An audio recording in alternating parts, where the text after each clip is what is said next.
일반인 촛불이 아니라 정말로 신심 있는 불자들의 촛불.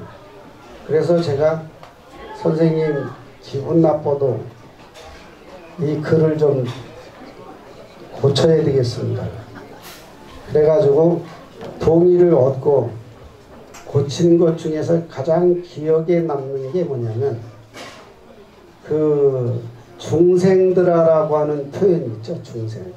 이제 일반인들은 모든 사람들을 중생들아 이렇게 표현을 합니다. 또 스님들도 중생들아 이렇게 표현을 하는데 저는 그 중생들이라는 단어보다는 좀 더 아름다운 말이 없을까. 그래서 또 며칠 생각했어요. 생각한 게 그 표현을 사람들아, 사람들아가 중생들아보다 좀 더 부드럽고 좋을 것 같아서 사람들아라고 고쳤으면 좋겠다. 이제 그 외에도 여러 대목이 있는데 하여튼 대표적으로 그 부분이 기억에 나고요. 어쨌든 이제 그 촛불을 결하를 그 가사 내용을 보면 이 작사 선생님이 제가 여기에 와서 연꽃을 심고 선원사 복원을 위해서 고분분투하는 것을 다 보았기 때문에 내 일생을 두고 또 내 마음을 두고 복합적으로 작사를 해서 그 어떻게 보면은 나를 조금 짠하게 만드는 그런 노래로 좀 생각이 돼요. 여하튼 그래서 이제 오늘 법회 서두에 이렇게 노래를 한 것은 처음 있는 일이고요. 그 다음에 그동안 법회에 종정 스님이나 총원장 스님 그 법어를 대독을 하고 했는데 오늘은 할 얘기가 너무 많아서 종정 스님도 빼고 총원장 스님도 빼고 이제 내 얘기만 하기로 했습니다. 그래서 어떤 얘기를 하고 싶은 거 아니 제가 부처님 나라에 성지순례를 3번을 갔습니다. 3번. 3번을 갔는데 첫 번째 갈 때나 두 번째 갈 때는 부처님 나라를 성지순례를 갔지만 그 놀러 갔다 온 수준에 가까웠고 세 번째는 금년 1월 7일 날 신도 회장님을 모시고 또 부회장님을 모시고 합창단 가는 모살님들과 해서 15명이 성지순례를 7박 9일로 다녀왔습니다.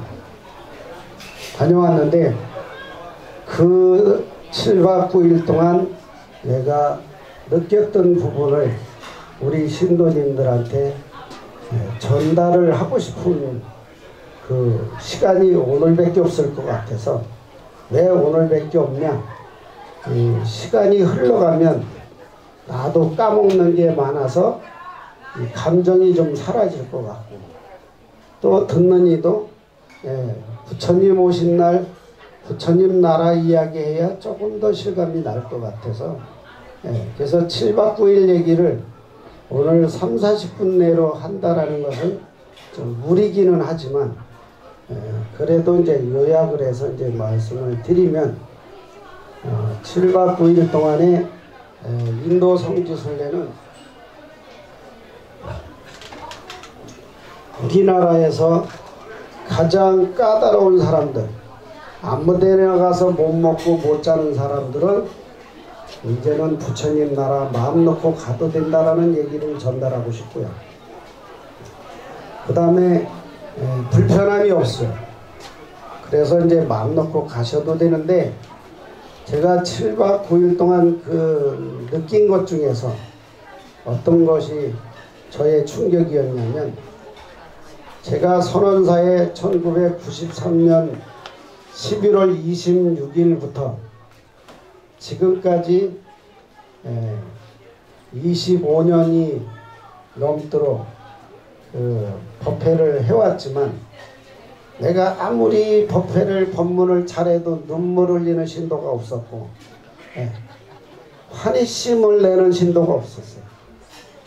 그런데 부처님 나라에 갔더니 자동으로 울고 자동으로 환희심을 내더라. 좀 그게 약올랐어요. 그래서 무슨 생각을 했냐, 금년부터는 우리 신도님들이 분기별로 시간 되는 분들을 나눠서 부처님 유적지 모시고 가는 일을 해서 거기 가서 울리고 거기 가서 환희심 내게 하는 게 내가 할 일 같다, 이런 생각을 했고, 또 하나는 제가 한국에서 연꽃 심기 운동을 해서 우리나라가 전국에 이제 연꽃이 많이 대중화됐습니다. 또 요리 보급을 해서 전국에서 요리사들이 자기가 개발한 연요리를 들고 나와서 방송에, 신문에, 요리 경연대에 많이 등장하고 있어요. 이제는 내가 한국 연들은 챙기지 않아도 될 정도로 연을 챙기는 사람이 많아졌어요. 그래서 인도에서 성지순례 하는 동안에 느낀 것은 부처님 유적지에 연꽃이 얼마나 있는가. 인도는 국화가 연꽃입니다. 국화가. 부처님 나라가 국화가 연꽃이에요. 그리고 부처님이 연꽃을 상징하고 또 연꽃을 좋아했고, 많은 법문 속에 가장 많이 비유를 했던 것 중에 하나가 연꽃에 비유를 해서 법문을 많이 하십니다. 그런데 인도 유적지에 다녀보니까 유적지에 연꽃이 없어요. 연꽃이. 그래서 7박 9일 동안 호텔에서 요리를 하면서 연요리가 등장을 하나 봤더니 딱 한 군데에서 볶음 요리에 연근이 들어가 있는데 썩음썩음한 년이 들어가 있어요. 좋은 년이 아니고 색깔이 검게 썩음썩음한. 그래서 그거라도 반갑더라고요. 그래서 이제 우리 신도님들은 아마 그날 반찬 중에서 그 반찬을 가장 비중 있게 기억에 남게 먹었으리라고 생각을 합니다. 근데 내가 7박 9일 동안 돌면서 또 마치고 한국에 와서 생각한 게 뭐냐, 여러분들이나 나나 부처님한테 달라고 매달리기만 했지 부처님을 위해서, 부처님 나라를 위해서 한 게 뭐 있는가, 이걸 생각해 봤어요. 그랬더니 내가 부처님 나라를 위해서 한 게 하나도 없어. 또 우리 신도들도 부처님 나라를 위해서 한 사람이 없어. 개별적으로는 얼마나 있을런지는 모르지만 공식적으로는 그 인도 불교 성지에서 한국 사람들이 남긴 흔적이라고 하는 것은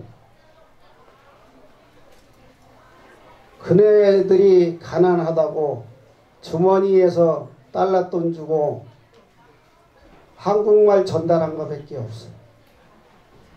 그네들은 한국말을 배우기 위해서 배운 게 아니라 먹고 살기 위해서 한국말을 배운 게 7박 9일 동안의 느낌적이에요. 그래서 제가 금년에 1월 7일 이후로 어떤 원을 세웠냐면, 한국에서는 선원사는 하는 일은 불사를 하되 앞으로는 주가 아니고 부로 바꾸고 인도의 부처님 나라에 연꽃 심기 운동을 해서 부처님 유적지에서 연꽃이 피게 하고 인도 전 지역의 그 나라에 연꽃 심기 운동을 하고 연꽃을 먹게 하는 운동을 한다면 그 또한 부처님이 좋아하실 것이다. 전 이런 생각을 했습니다. 그래서 여러분들도 그러한 불자라면 부처님 나라 도도 말고 3번은 갔다 오시고, 또 불자라면 3000배 정도는 하셔야 되고, 3000배 한 번은 하셔야 돼. 불자라면 3000배 안 하고서 불자라고 하면 안 돼. 한 번에 못하면 나눠서라도 하고, 나눠서 못하면 1년 내에 하면 되잖아요. 어쨌든 한 번에 하는 게 중요한 게 아니고 그 수를 채우고 기도를 했다라고 하는 게 중요해요. 그리고 과연 여러분들이 부처님한테 매달리려면 이제는 부처님 나라도 신경 써가며 매달리고 우리나라 절만 챙기지 말고, 한국 사찰은 제가 왔을 때요, 현재 굶어 죽는 스님 없어요. 그러니까 절 안 챙겨도 돼. 그러니까 이제는 부처님 나라 챙기고 부처님을 위해서 여러분들이 진정으로 내가 부처님을 위해서 할 게 뭔가 이런 부분을 생각하시라는 거죠.